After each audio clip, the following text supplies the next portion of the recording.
자, 클라우드 네이티브 애플리케이션에 대한 정의부터 한번 해보겠습니다. 우측에 보이시는 것처럼 애플리케이션이 있는데 여러 개의 마이크로 서비스로 우리가 이렇게 느슨한 결합 구조를 가지고 있는 구조로 애플리케이션이 설계가 되고요. 이런 것들은 쿠버네티스와 같은 컨테이너 위에 경량으로 애플리케이션들이 올라가서 필요에 따라서 확장되었다가 혹은 소멸되었다가 탄력적으로 운영이 될 수 있고, 그리고 어, 최신의 어떤 기술이나 요구사항을 빠르게 반영할 수 있는 그러한 체계를 갖고 있는 것을 우리는 클라우드 네이티브 애플리케이션이라고 부르고 있습니다. 이런 것들을 이제 우리가 구성하기 위해서 기본적으로 기존의 애플리케이션들을 어떤 범위를 가지고 쪼개야 되고요. 그렇죠? 그들 간에 다시 연동이 이루어져야 됩니다.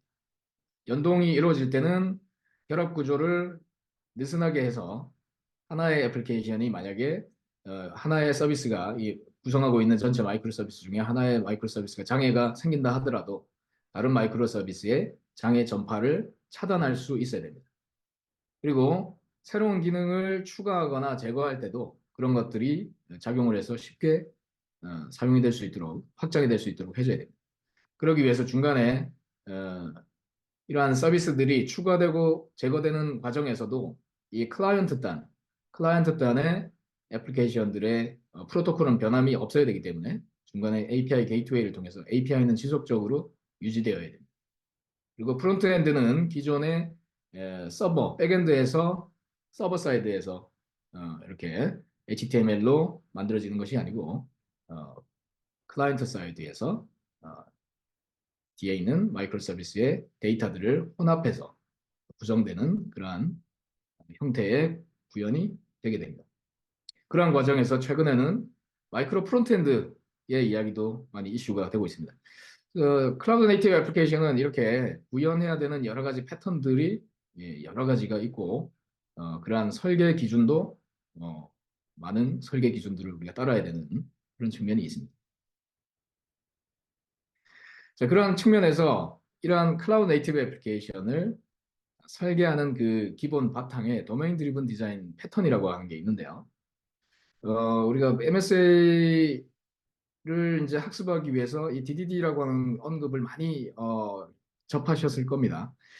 이 DDD라고 하는 것은 나이가 한 20년 정도 됐습니다. 20살 정도 됐습니다. 상당히 오래된 거죠. MSA보다. 이 내용에는 먼저 우리의 소프트웨어의 복잡성을 이야기를 합니다. 복잡한 우리 소프트웨어가 복잡해지는 그 이유를 여기서 밝히고 있고 그것을 풀기 위해서 다양한 패턴들을 이렇게 20년간 정의해 왔습니다. 그 이 패턴들이 크게 비즈니스 관점에 해당하는 패턴들이 있고요. 이걸 실제로 구현하는 관점이 있다 이렇게 보시면 되겠습니다. 그래서 첫 번째 이 DDD의 접근은 멀티 도메인이다라고 하는 이야기를 합니다. 멀티 도메인이라고 하는 것은 어, 업무의 영역에 해당하는 도메인 모델을 여러 개를 가져간다는 뜻입니다. 도메인 모델을 쉽게 이야기하면 업무의 영역별로 해가지고 각기 다른 데이터베이스 구조나 각기 다른 어떤 클래스 구조, 객체 구조를 가져간다라고 해석하시면 되겠습니다. 그 이야기는 마이크로 서비스 아키텍처와 일맥상통하는 이야기죠. 자, 그렇게 해서 업무 영역들을 쪼개게 되는데 그 쪼개는 전략을 우리는 바운디드 컨텍스트라고 이야기를 합니다. 바운디드 컨텍스트라고 하는 건 업무의 영역을 내가 보고자 하는 영역으로 한정시키는 그러한 우리가 맥락이라고 부르죠. 컨텍스트라고 하는 게 맥락이라는 뜻인데 그 업무의 맥락을 한정시킨다.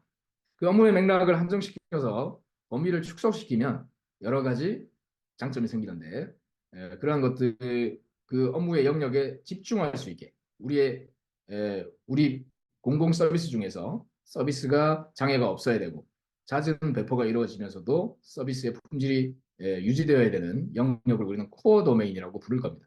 이 코어 도메인에 우리가 자원들을 더 집중할 수 있다는 거죠. 그리고 그렇지 않은 도메인들, 지원 및 일반 도메인은 우리가 사서 쓰거나 혹은 외주를 줘서 적당히 우리가 경제적으로 자원을 배분하게 될 겁니다. 그래서 그러한 전략이 일단 1차적인 전략입니다. 그걸 통해서 우리의 서비스의 커플링을 줄이는 거죠. 커플링을 줄일 때 어떤 서비스에 더 중요도를 주고 어떤 서비스가 더 자주 배포가 될 것인가라고 하는 것을 우리는 바운디드 컨텍스트라고 하는 기법으로 끄집어낼 겁니다. 그리고 그것을 이제 구현을 할 때는 어그리거트라고 하는 바운디드 컨텍스트 내에 존재하는 어, 그 어떤 단위 로직들이 있는데 그 로직들을 우리가 서비스를 쪼개면 가장 작은 단위로 쪼갤 수 있을 겁니다. 우리가 계속적으로 마이크로 서비스를 쪼개갈 때. 근데 더 이상 쪼갤 수 없는 그 에이시드 트랜잭션, 우리가 트랜잭션 이슈가 항상 생기죠. 이 서비스를 쪼갤 때. 그 트랜잭션이 에이시드 트랜잭션이 꼭 유지되어야 되는 그 가장 작은 단위. 이것을 우리는 어그리거트라고 식별을 할 겁니다.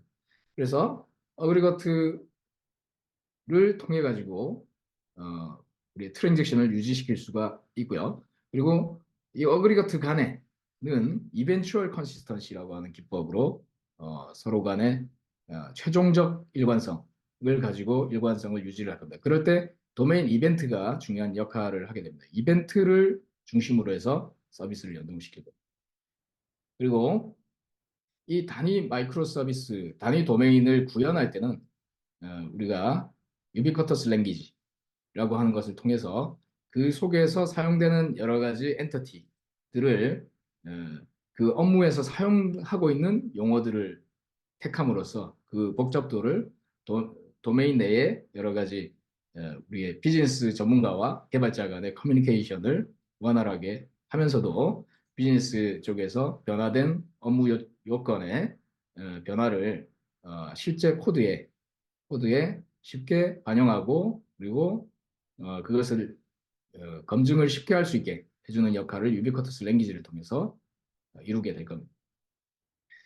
그리고 클린 아키텍처, 마지막으로 클린 아키텍처와 같은 그 구조를 통해서 하부의 기술이 자주 변한다 하더라도 하부의 기술이 변한다는 게 이제 여러 가지 데이터베이스라든지 여러 가지 기술 변화에 있어가지고 이 우리의 기존에 만든 코드에 있는 비즈니스 로직이 변화를 사이드 이펙트를 적게 겪게 만드는 그런 레이어드 아키텍처를 우리는 전략으로 가져가게 됩니다. 그런 것들을 세부적으로 구현하기 위해서 우리가 이러한 또 패턴들을 활용하게 됩니다. 이게 전체적인 DDD 패턴인데 대략 지금 이 이름들이 상당히 이제 낯설고 어려운 느낌이 있습니다. 이것들을 이제 하나씩 좀 다뤄볼 겁니다.